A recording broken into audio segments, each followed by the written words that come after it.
Hi everyone, let's go over my medium time frame and low time frame bullish and bearish Elliott Wave scenarios on Bitcoin. Starting with the medium time frame bearish scenario, where we're looking for an expanding flat in an ABC, which is a 3, 3 and then a 5 wave structure to the downside, where the most common target for wave B is between the 1.236 and the 1.38, which is sitting between 32.4k and 33.3k. And what is interesting about this area is that it is in confluence with the 2022 range highs for maybe a liquidity grab and then a move towards the downside. Now inside this wave B, we are then also looking for another expanding flat. So a 3 wave in A, 3 wave in B, and this being a 5 wave move in wave C. Also here, the most common target for wave B has been very, very nicely respected indeed. Then in wave C, we're looking for a 5 wave move towards the upside. And if we look at this 5 wave move towards the upside, the range, this wave 4 that we've been in now the past couple of days, is starting to take a very, very long. So preferably now, this is the low of a wave 4, because another move down, like something like this, it just takes a very, very long time. And the longer this range is ongoing, the lower the probabilities we are still in a wave 4, and the higher the probabilities that the high might be in and we can expect further downside. Now in this particular scenario, which is fitting the medium time frame scenario I just showed you, we are looking for another wave 5 towards the upside, where the most common target for this wave 5 is between the 1.236 and the 1.618, pulled from the high of 3 to the low that we made a couple of hours ago. And you can see that the 1.618 is in confluence with the 2022 range highs, which is very, very interesting indeed. Now, if we look at this wave 4 as well, then usually a wave 4 of a higher degree tends to end somewhere around the wave 4 of a lower degree. And this wave 4 in white is part of the bigger wave 3. So this is a lower degree wave 4. And therefore, the price action that we have of this lower degree wave 4 is important for the target of the blue wave 4. As you can see, price has been ranging inside the price action of this lower degree wave 4 for a while already. And also this wave 4 is now passing the 3 fib time, and that is a fib time taken from the high of 1 to the low of wave 2 to the high of wave 3. So we compare the length of wave 2 in time with the length of wave 4 in time. I usually don't really like to see the low of a wave 4 being made after the 3 fib time. So therefore, I prefer this to be the low of a wave 4. But on the micro, if we're looking for potentially a WXY scenario, you want to see a 3 wave structure. Now that would feel like a very, very long wave 4 to me, if we're still going to get another move towards the downside, potentially towards that key level at 29.5k in confluence with the 382 for maybe a liquidity grab and a move up. But that would extend the wave 4 even longer, right? And that's like the problem that I have at the moment with the length of this range. So we have to wait and see, of course, how this is panning out. But because this range starts to take so long, we at least have to consider the possibilities that this move to the upside is already finished, and that the range that we're in can be either very bearish in some sort of a 1-2, 1-2, 1-2 before then a bigger 3 towards the downside, which is an alternative scenario still to me, right?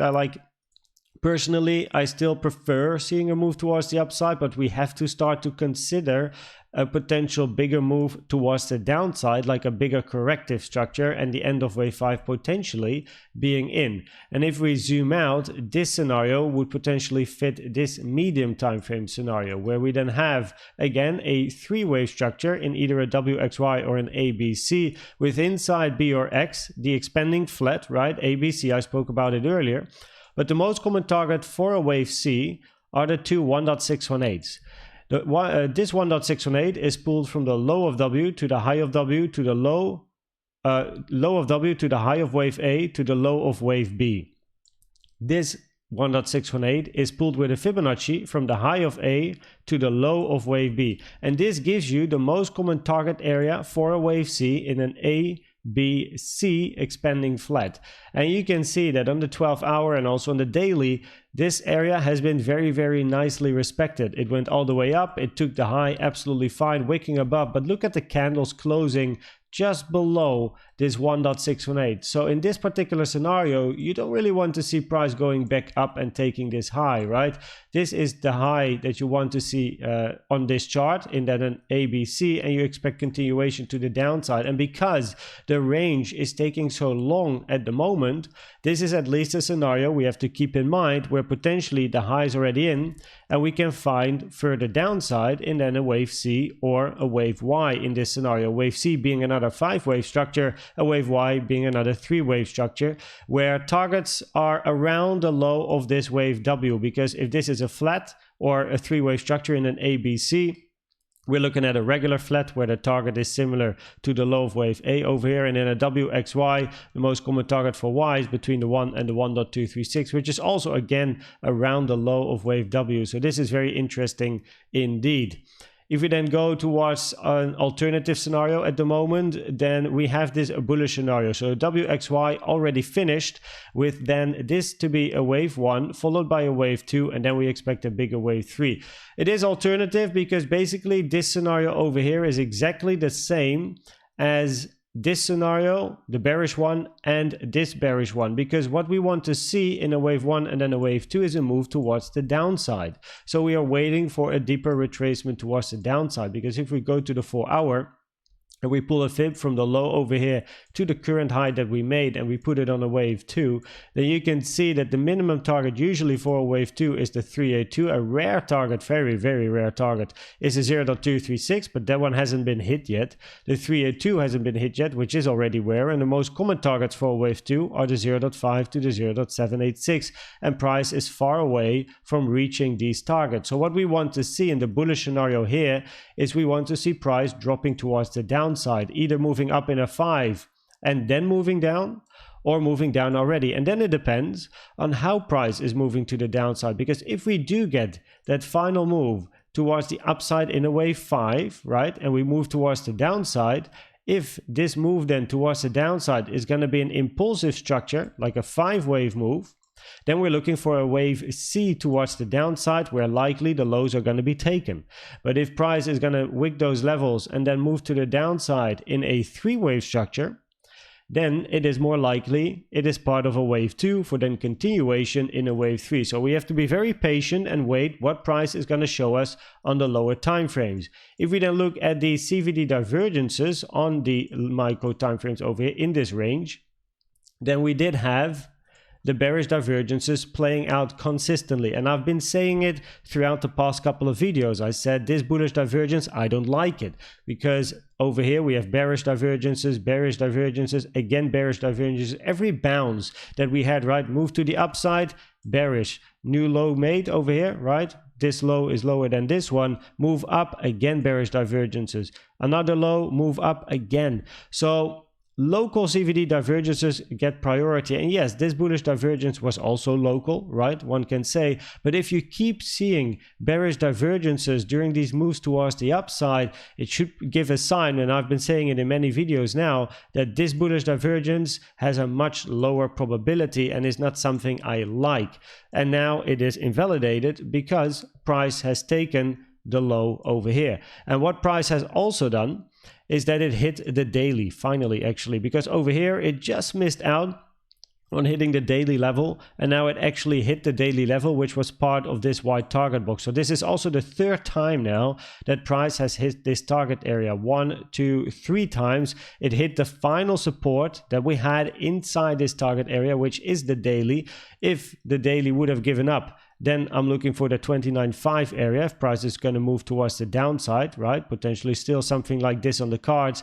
And just above where price is now, we have a daily at 30.7k. So that is the first area of resistance if price is going to move towards the upside. Now, if we then look more locally, right, on the AGGR chart to show you what I've just explained, and over here you could have said, hey, we have bullish divergences, right? We have a higher low on price, we have a much lower low on the blue line, bullish CVD. But as I explained in the YouTube Silver group consistently, I said over here you can see lower highs on price, higher high on the CVD, on the yellow line, bearish, right? Then we had over here another bounce, lower highs on price, higher high on CVD. not what you want to see. And then finally here as well, lower high on price, higher high on the CVD, consistently getting bearish CVD divergences. Even here lower, like a lower candle. This is 3-5 minute stuff, but lower high on price. Look at the CVD, higher high on the yellow CVD, again bearish. So now we are inside this range. Have to wait and see how price develops, as after a swing failure pattern, which this is, where you basically wick this previous low but close the candle above. If you have a swing failure pattern, then CVDs have a higher probability of being leading. So I prefer to wait and see now what the CVD is doing, because one can argue, we have some bearish CVD divergences over here, because lower high on price, higher high on the CVD. But I prefer to, wait a little, stand back and see what's happening, right, on these lower micro time frames. Then finally, we do have news today. So let's see if we can get some volatility. At 8:30 a.m., we have Powell speaking. So high impact news, red flag, equal to volatility most of the time. And at 2:30 p.m. Central East European time today, we also have some high impact news. So it might be a very volatile day, and it will be interesting if this is going to be the day where we're finally going to get then the breakout of this range, either towards the upside, which is still something that I would love to see, still like a preferred scenario, but then this has to be for me like the low of wave 4, another move down, another move up. It's starting to take so long. Or if the high is already in, and we are going to see a move towards the downside, where the first area of support is then 29.5, and the second area of support over here is going to be 29k to 28.9k. And if price is going to go below this level, well, I think we're going to go all the way down to these levels around 26.3k. So let's wait and see what price is going to do today. I hope this video was helpful and valuable to you. Please check out the most recent educational video I've made about the best trading indicator you can use, which is the CVD. And for now, thanks for watching and subscribing, and I will see you at the next one. Bye bye.